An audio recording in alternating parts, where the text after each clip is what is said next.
So today I finally got my long-awaited Nespresso Aeroccino 4, and I'm going to go over this and show you the operation of it, and we're going to review it together. So in the box we have one instruction pamphlet.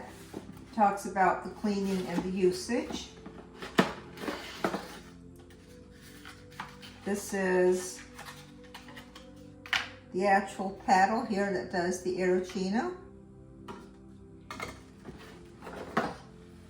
The main body of the machine, and as you can see, it's fairly deep. You put that in like that, and we should have a lid and a base. So let's see how this works. So really important is you always want to be sure that you keep the base dry. So if it's humid in any way, or if there's any spills, immediately wipe it. Do not keep the base wet in any way, or let it go in water. And the lid, the same thing. If you need to clean it, there's, as you can see here, a little ring on it that you would take that off to clean. And this part here is going to go on the base to heat up. And the same thing, you're probably going to wash this with a rag. Now, I'm not sure why, but Nespresso does tell you not to use a stainless steel spoon. I'm going to go with the manufacturer recommendation and use a plastic. And on the inside, if you could see, there's a maximum amount that you're going to fill it for foam and a maximum amount that you're going to fill it for milk.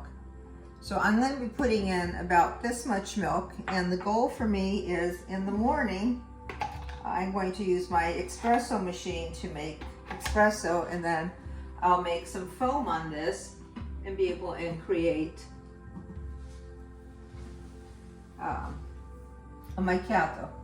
So when you turn it on, all four of the lights come on. If you're making an iced coffee and you want foam, you're going to hit the iced coffee recommendation there. Here, let me put this in here while we're talking. So it starts to heat up. And if you could look in there, you'll see that the metal thing, the frother, is actually covered up. And you want to be sure that you put this in the right direction over the lid. So the first one is if you want cold milk, you're making an iced. This one here, if you just want some warm milk and you want to make some hot chocolate, that's your setting.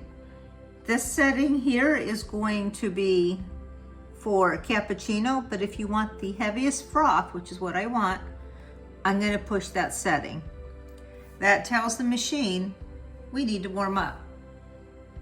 So if you were in my spot, you'd be able to hear it. It takes about 150 seconds, which is 2.5 minutes, for the milk to froth and to warm. So instead of listening to crickets, I'm going to turn this off and put you back on as soon as it's ready. So my 2.5 minutes are over. I actually turn this back on so you see the buttons. When that time's over, this will actually turn itself off. So all four went off.